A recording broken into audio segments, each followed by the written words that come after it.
Hai, saya Laura Audrey Winata dan partner saya, Charlene Valencia dari SMP Little Sun School, akan mempresentasikan tentang penelitian kami yang berjudul Prediksi Kekebalan Kelompok dan Pengelompokan Wilayah di Indonesia berdasarkan tingkat vaksinasi nasional.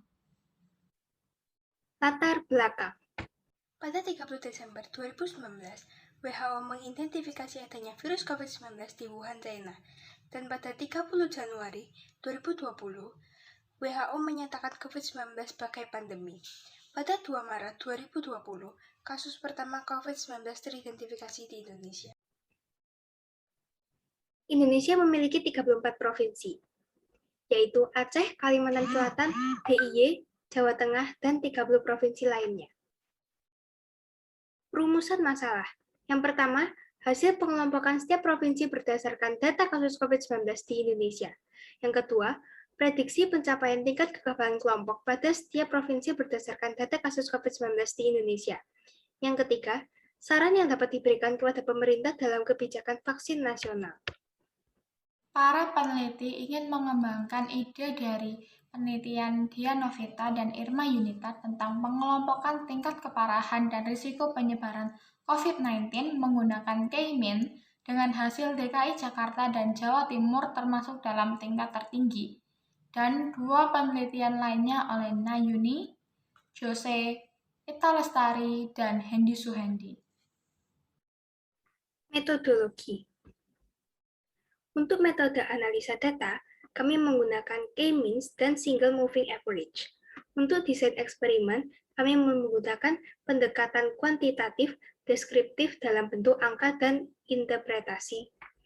Untuk variabel penelitian, yang diperlukan adalah kepadatan penduduk setiap provinsi, jumlah kasus COVID-19 di setiap provinsi, jumlah kematian COVID-19 di setiap provinsi, dan jumlah penduduk yang telah melakukan vaksin dosis kedua di setiap provinsi di Indonesia.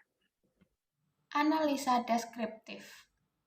Ini adalah gambaran dari kepadatan penduduk, tingkat vaksinasi, kasus COVID-19, dan kasus kematian karena COVID-19 di setiap provinsi di Indonesia.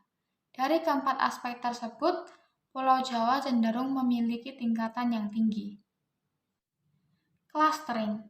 Pertama, para peneliti menentukan jumlah klaster menggunakan metode Elbow, dan hasil yang didapatkan adalah 3 klaster. Selanjutnya, peneliti menggunakan metode K-mean untuk mengelompokkan provinsi di Indonesia berdasarkan rata-rata variabelnya. Dan ini adalah cluster plotnya. Hasil yang didapatkan adalah sebagai berikut. Prediksi. Pertama, para peneliti mengumpulkan data vaksinasi dari tanggal 1 Agustus hingga 28 Agustus 2021. Selanjutnya, peneliti menggunakan metode moving average untuk menghitung ramalan yang dibantu oleh software Microsoft Excel. Dari 34 provinsi, hanya 24 provinsi yang memiliki tingkat akurasi ramalan yang bagus, yaitu di bawah 30%. Dan untuk 10 provinsi lainnya, para peneliti menyarankan untuk menggunakan metode lainnya untuk melakukan perhitungan ramalan. Kesimpulan.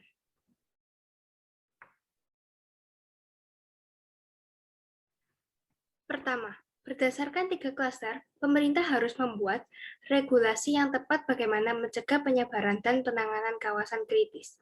Yang kedua, berdasarkan prediksi, kita harus melihat provinsi yang sudah lama mendapatkan herd immunity, apakah ada masalah distribusi vaksin atau soal jumlah vaksin yang masih kurang. Ini adalah beberapa sumber yang peneliti gunakan untuk melakukan penelitian. Sekian presentasi dari kami. Terima kasih.